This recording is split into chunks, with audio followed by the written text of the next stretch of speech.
हमारे बाजी उठ गए कहीं तो बोलो छीने हैं और के घूमने घूमने का ये हम हो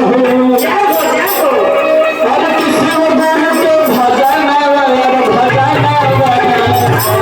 बहुत तरीकों से हमारे बाजी उठे हमारा पैसा ना चाहे खाली हम लोग भगवान करे शिव चर्चा में जीवन रही हम लोग शिव गुरु से एक चीज मांगेला हम अपना दौलत ना मांगेला हम बोला हो ना हरियो रंगा में चुरल नहीं कौन करी सरोगे हमारे को दुख दे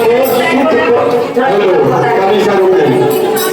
हम शिव गुरु से जान तरीका मांगेला हो बाबा क्या मांगेला हम शिव गुरु से ये मांगेला कि हमारा हर जाओ तू खुद से चाहे सुख हो रंगे में चुरल और कुछ ना चाहे और का दादा का आशीर्वाद से दादा का आशीर्वाद से तो मिलवे करो दादा नाचे के बाद हम गावे करी और के घूमने घूमने गाली हम हो जाओ और किसी और को भजाना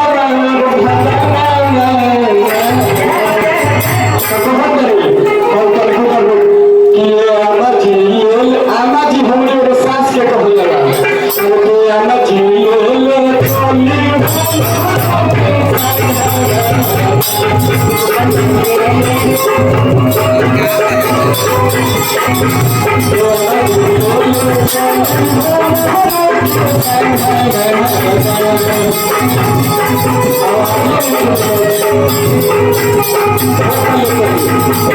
हर की घूमे घूमे काली बहन हो फंस गए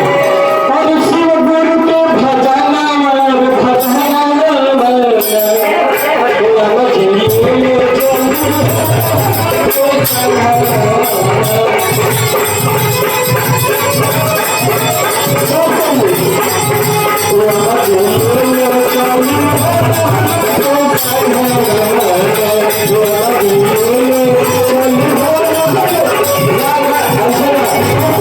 हम जब गाड़ी तो हम लोग ताली बजा के कहो भी है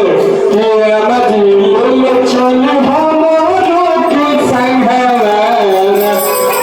अकेले हम दुनिया गुरु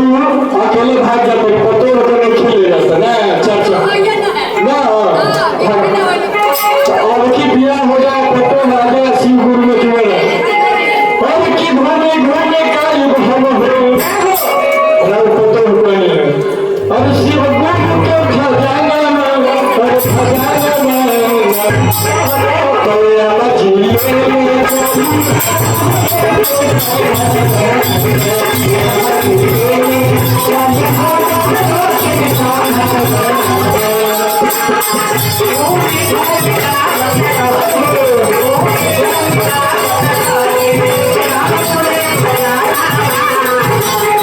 Thank you.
नंबर ही चाहत रहो ये अच्छा नहीं खेलेगा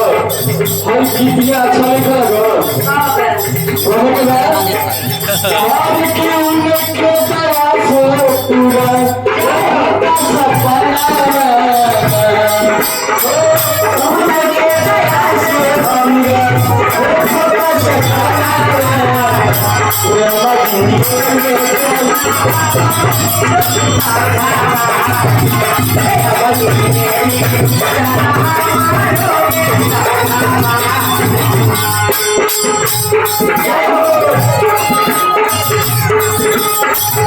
बाबा के हम बढ़िया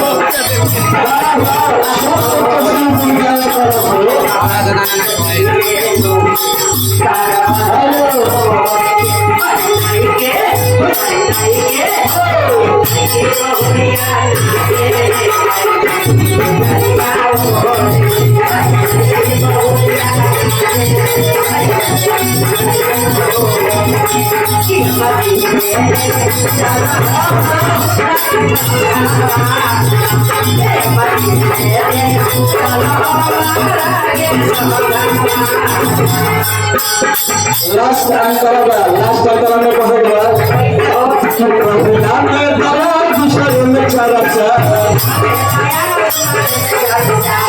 नाम करो तो नहीं लगी खर्च अगला में कहा दूसरे में चर्चा तीसरा में गमन करो कोई खर्चा नहीं करो तो नियम में चर्चा